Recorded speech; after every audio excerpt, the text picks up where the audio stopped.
आशा भरी नारी। ये TWR इंडिया की प्रस्तुति है। एक लकड़हारा अपनी पत्नी के साथ खुशी से विवाहित जीवन जी रहा था। वह बहुत मेहनत करता था, पर फिर भी वे बहुत गरीब थे। एक दिन लकड़हारे को एक लंबा मजबूत पेड़ मिला जिसे वह काटना चाहता था। उसने अपनी कुल्हाड़ी उठाई और पेड़ काटने ही वाला था कि उसने एक धीमी सी आवाज सुनी, कृपया मेरी मदद करो, मेरी मदद करो।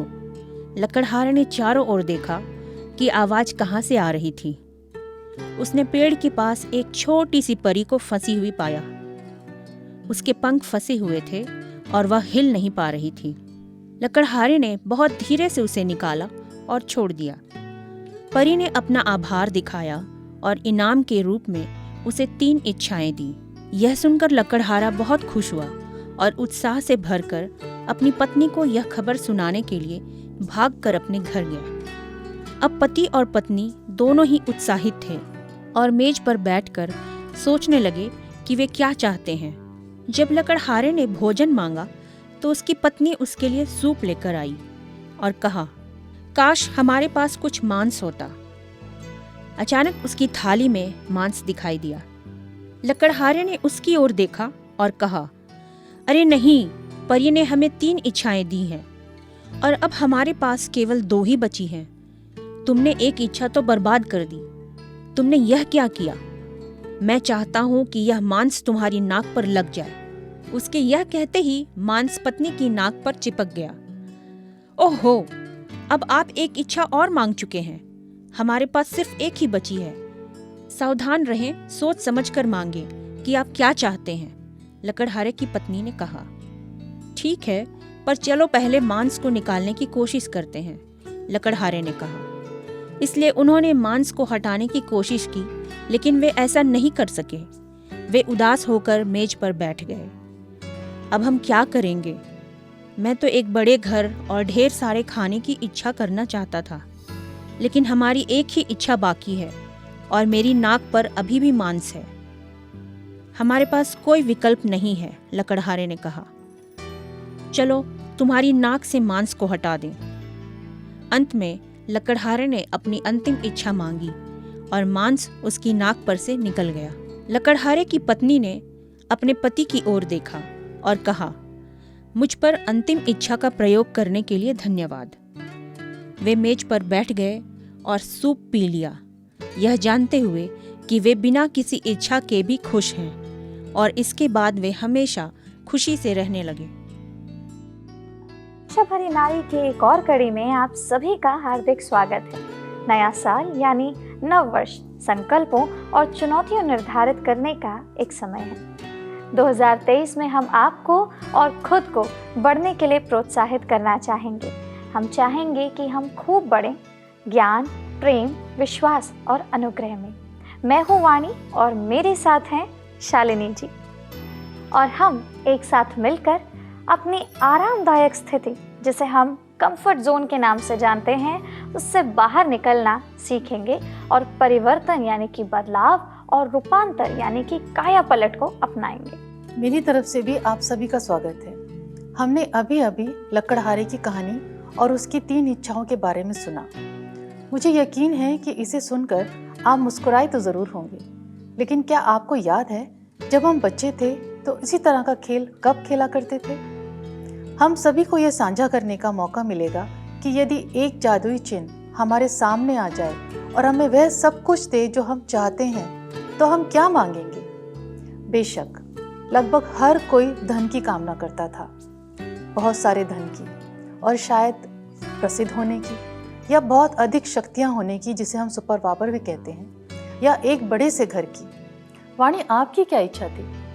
देखिए शालिनी जी, ये प्रश्न तो बहुत अच्छा है, लेकिन मैं हमेशा से असीमित इच्छाओं की ही कल्पना करती थी। सही कहा वाणी, ये समझदारी की बात है। लेकिन निश्चित रूप से जैसे जैसे मैं बड़ी होती गई, मुझे एहसास हुआ कि कोई परी या जिन होता ही नहीं है जो परियों को अनुदान देता है। वक्त के साथ मेरी भी इच्छाएं बदल गई हैं। ये कहीं ना कहीं सच बात है शालिनी जी, मेरी भी कई इच्छाएं बदल गई हैं, शायद इसलिए कि मैं बड़ी और अधिक समझदार हो गई। बिल्कुल। आज हम ये देखने जा रहे हैं कि हम बुद्धि में बढ़ना कैसे चुन सकते हैं और यह हमें कहाँ से मिल सकती है। यह तो बहुत दिलचस्प लगता है। आइए सबसे पहले हम पहला राजा 3:10-12 में देखते हैं, जहाँ यह लिखा है, इस बात से प्रभु प्रसन्न हुआ कि सुलेमान ने ऐसा वरदान मांगा है, ना तो दीर्घायु और ना धन और ना अपने शत्रुओं का नाश मांगा है, परंतु समझने का विवेक का वरदान मांगा है। इसलिए यहोवा ने उससे कहा, सुन, मैं तेरे वचन के अनुसार करता हूँ, तुझे बुद्धि और विवेक से भरा मन देता हूँ, यहाँ तक कि तेरे तुल्य कोई ना कभी हुआ और ना कभी होगा। देखा आपने, वर्षों पहले इस्राएल के एक युवा राजा ने परमेश्वर से सबसे बड़ा उपहार मांगा और उसे मिला भी। वह अपने शत्रु को नष्ट होने या अपने लंबे जीवन के लिए या अधिक शक्ति या अधिक धन के लिए भी मांग रख सकता था, लेकिन इन सब के बदले उसने परमेश्वर से बुद्धि यानी समझ मांगी। तो सोचिए, सुलेमान ने बुद्धि को चुना ताकि वह लोगों के सर्वोत्तम हितों के लिए सही निर्णयों को जान सके। वह शासन करने के लिए बुद्धि चाहता था। याकूब 1:5-8 हमें यह बताता है, यदि तुम में से किसी को बुद्धि की घटी हो तो परमेश्वर से मांगे, जो बिना उल्हाना किए सबको उदारता से देता है, लेकिन विश्वास से मांगे और संदेह ना करें, और उसको दी जाएगी। क्योंकि संदेह करने वाला समुद्र की लहर के समान है, जो हवा सी बहती है और उछालती है। ऐसा व्यक्ति यह ना समझे कि मुझे प्रभु से कुछ मिलेगा। यह व्यक्ति दुष्टता है और अपनी सारी बातों में चंचल है। जी हाँ, हम देखते हैं कि हम जानकारी से भरे एक युग में रहते हैं। हमारे पास गूगल है, जो हमें किसी भी चीज़ का जवाब कुछ सेकंडों में दे सकता है।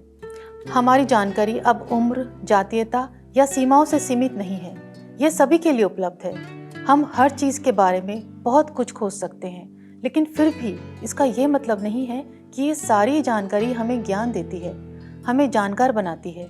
उनमें से कुछ जानकारियाँ झूठी या अनावश्यक हो सकती हैं। बहुत सारी जानकारी मिलने से हम जानकार नहीं बनते और बहुत कुछ जानने से हमें बुद्धि नहीं मिलती। ज्ञान तथ्य, सूचना और कौशल है जो हमें सीखने से मिलता है, और बुद्धि ये जानना है कि उन तथ्यों का क्या करना है। यह बिल्कुल सही बात है शालिनी जी। कोई हमारे साथ एक समस्या साझा कर सकता है जो सूचना है।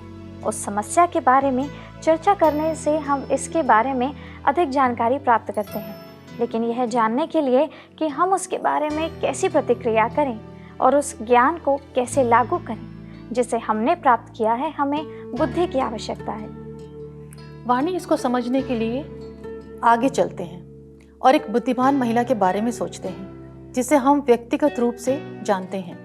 यह महिला हमारी माँ, हमारी बहन, मौसी, चचेरी बहनें, दोस्त, हमारी चर्च की कोई सदस्य या कोई पड़ोसन भी हो सकती है। उन्हें क्या बुद्धिमान बनाता है? शायद वह महिला बहुत ज़्यादा ज्ञानी, मेहमान नवाज या बहुत ज़्यादा परोपकारी, अधिक प्यार करने वाली, अच्छे से पालन पोषण करने वाली, एक आत्मनियंत्रित महिला, एक दयालु महिला, एक पूर्ण रूप से संतुष्ट महिला, आर्थिक रूप से समझदार, एक उदार महिला, एक अच्छी शिक्षक, एक अच्छी संरक्षक, या कहीं की अगली पीढ़ी के लिए एक बहुत ही बेहतरीन उदाहरण, एक वफादार दोस्त, परमेश्वर से प्रेम करने वाली, और इसी तरह की कुछ भी हो सकती हैं। व्यक्तिगत रूप से मजबूत बुद्धिमान महिलाएं जिन्हें हम साहित्य में पढ़ते हैं या फिल्मों में देखते हैं, वे हमेशा हमें प्रेरित करती हैं और एक चुनौती देती हैं। महिलाएं जो बुद्धिमान, स्वतंत्र, सोच विचार करने वाली, आकर्षक, प्रशंसित, मजबूत इरादों वाली, प्रतिभाशाली और सुरक्षित हैं। लेकिन बाइबल क्या कहती है कि एक महिला को कौन सी चीज़ बुद्धिमान बनाती है? बाइबल मजबूत, सक्षम और बुद्धिमान महिलाओं की सराहना करती है, उन्हें उन्नत करती है। क्या आपको यह सुनकर हैरानी होती है? मैं बताती हूँ आपको। आप बाइबल की महिला नायिकाओं के बारे में सोचिए। यूकेबेद, जिसने साहसपूर्वक अपने बेटे मूसा को बचाया और फिरौन की बेटी को उसे पालने की अनुमति दी। वर्षों बाद ये छोटा लड़का बड़ा होकर इजराइल को मिस्रियों से बचाने के लिए खड़ा हो गया। जी हाँ, और फिर एस्थर, जिसने अपने लोगों को बचाने के लिए अपनी जान को जोखिम में डाला। यहूदी रूत, जिसने अपनी सास के प्रति वफादार रहने का विकल्प चुना और अपने परिवार की वंशावली को बचाने के लिए एक दया करने वाले रिश्तेदार से शादी की। जी हाँ, फिर एक गैर यहूदी महिला रहाब, जिसने अपने घर में 2 इस्राएली जासूसों को छुपाकर अपनी जान जोखिम में डाल दी। डपोरा परमेश्वर से डरने वाली एक महिला थी और इस्राएल के महान न्यायों में से एक थी। और अबीगेल, जिसने अपने मूर्ख और घमंडी पति नाबाल द्वारा दाऊद को क्रोधित करने के बाद और उन सभी की जान को खतरे में डालने के बाद कई लोगों की जान बचाई। मरियम मगदलीनी ने यीशु और उनके शिष्यों के साथ सेवा की। वह क्रूस छोड़ने वाली अंतिम व्यक्ति थी और खाली कब्र पर जाने वाली पहली व्यक्ति थी। इसके अलावा और भी बहुत बहुत हैं।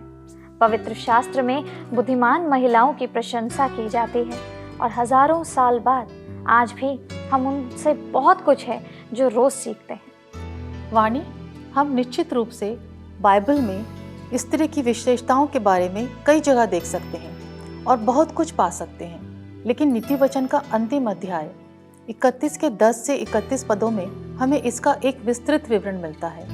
इसको the wife of noble character या द वर्चुअस वाइफ नामक कविता में संकलित किया गया है। नीति वचन 31 में जिस स्त्री का वर्णन है वह सबसे पहले और सबसे महत्वपूर्ण यह याद दिलाती है कि यह एक ऐसी स्त्री है जो प्रभु का भय मानती है। वह परमेश्वर से प्यार करती है और उसकी आराधना करती है। उसके साथ अपने रिश्ते को अन्य सभी से ऊपर प्राथमिकता देती है। उसके पास दुर्लभ गुण और महान चरित्र है।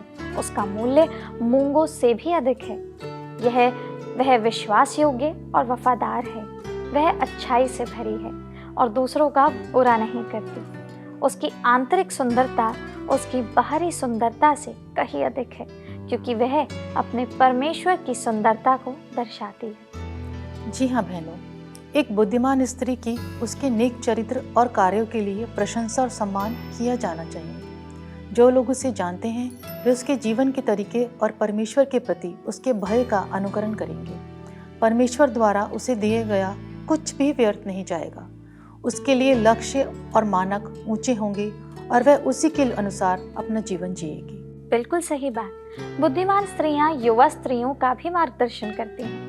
यदि हम एक बुद्धिमान स्त्री बनना चाहते हैं या एक युवा लड़की या स्त्री के लिए प्रार्थना कर रहे हैं जिसे हम जानते हैं, तो यह याद रखने के लिए एक महान पद है। यहोवा का भय मानना बुद्धि का मूल है।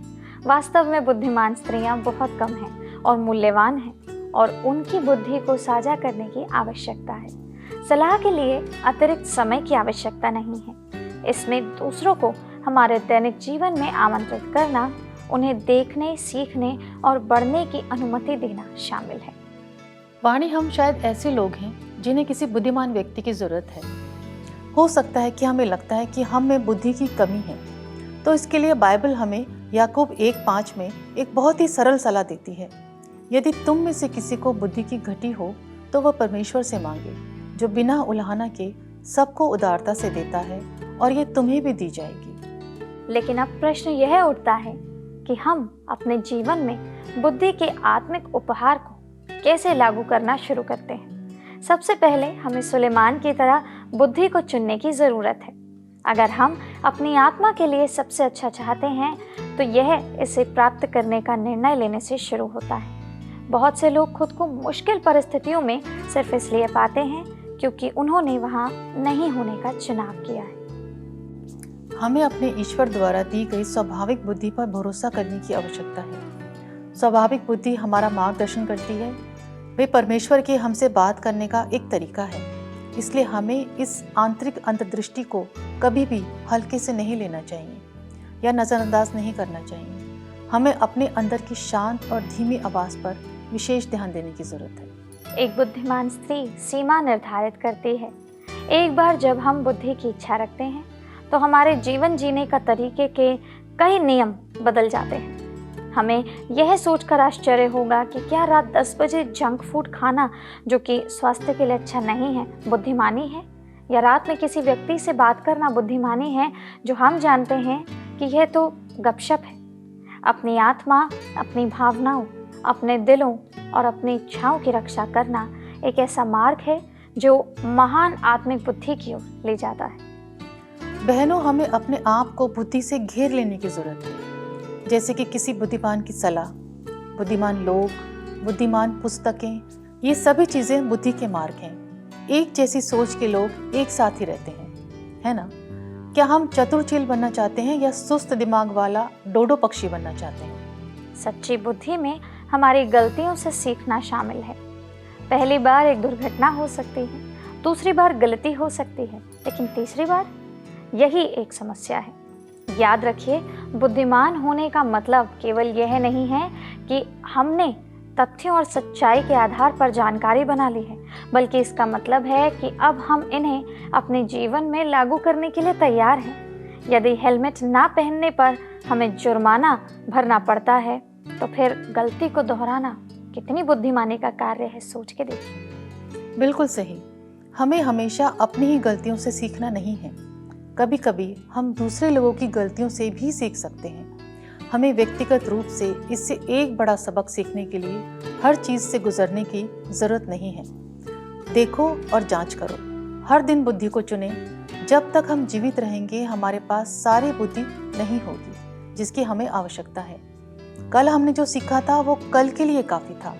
इस नए साल में आइए खुद को सचेत रखें कि हर मिनट हम उन नई चीज़ों के लिए तैयार रहेंगे जो जीवन में हमें हमारे पर्यावरण, अपने बारे में और दूसरों के बारे में सिखाना चाहता है। एक आशा भरी नारी होने के नाते हमें यह जानने की ज़रूरत है कि परमेश्वर की बुद्धि को अपने दैनिक जीवन में कैसे लागू किया जाए, और हम ये कैसे करते हैं। तो बहनों, याद रखें, जब हम बच्चे थे तो हमने कभी कुछ नहीं किया। क्यों?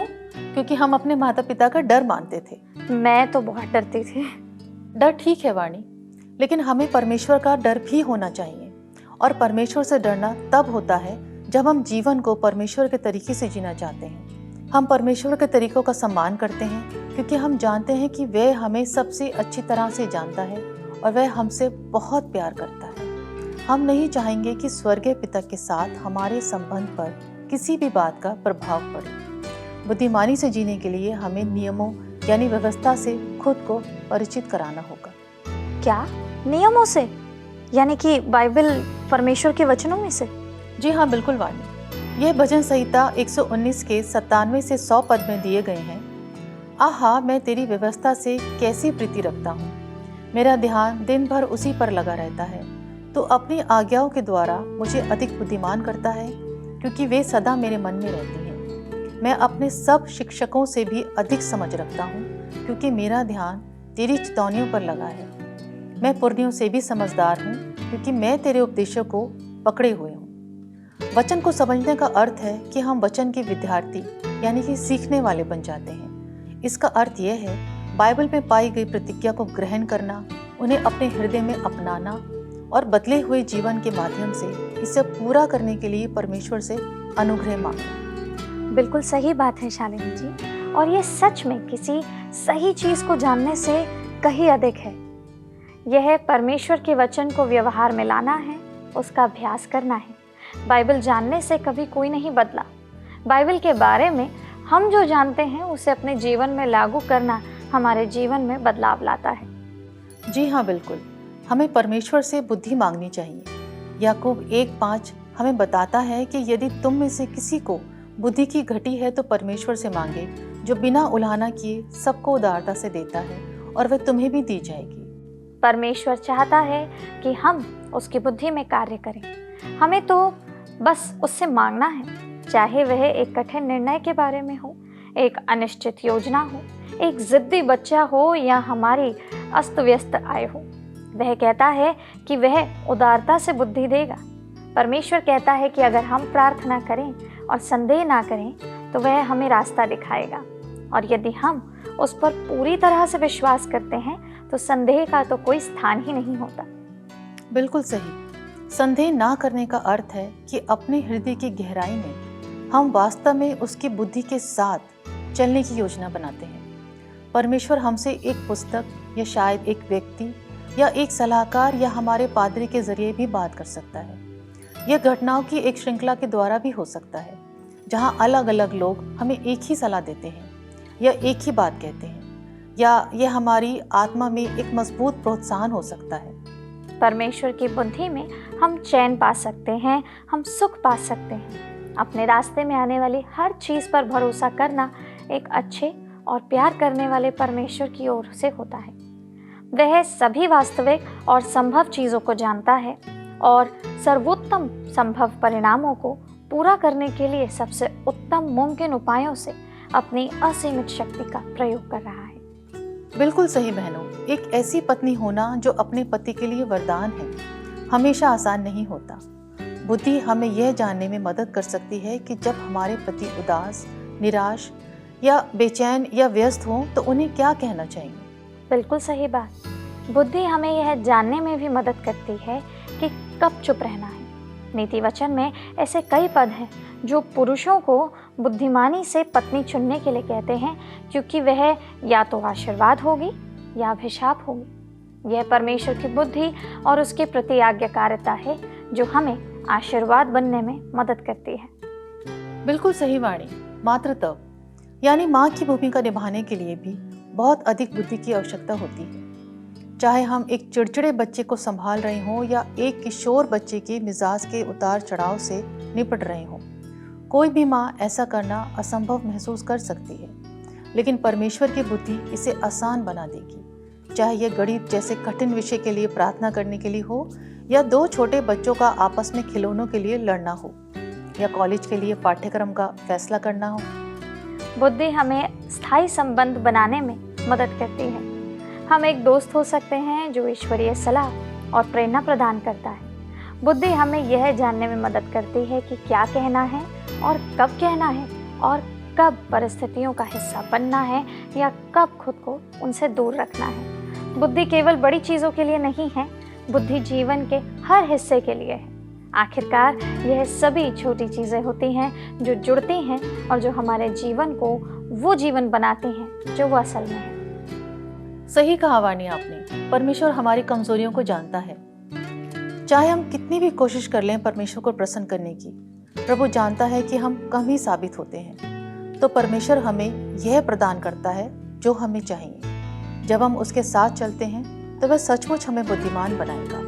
जब तक हम स्वर्ग में उसके साथ नहीं होंगे तब तक हमारी बुद्धि पूर्ण नहीं होगी, लेकिन जब हम प्रार्थना में, बाइबल पढ़ने और आराधना में उसके पास आएंगे तब भी परमेश्वर हमें बुद्धिमान बनाएगा। बिल्कुल सही बात है शालिनी जी। अब आज के इस कार्यक्रम के समाप्त करने का समय हो गया है, लेकिन हम जल्द ही आपसे फिर से मिलेंगे।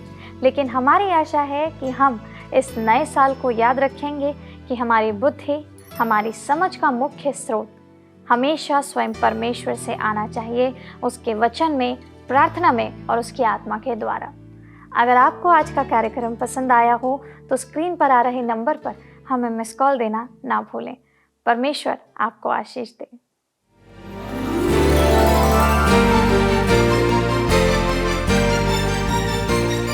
आशा भरी नारी, ये TWR इंडिया की प्रस्तुति है।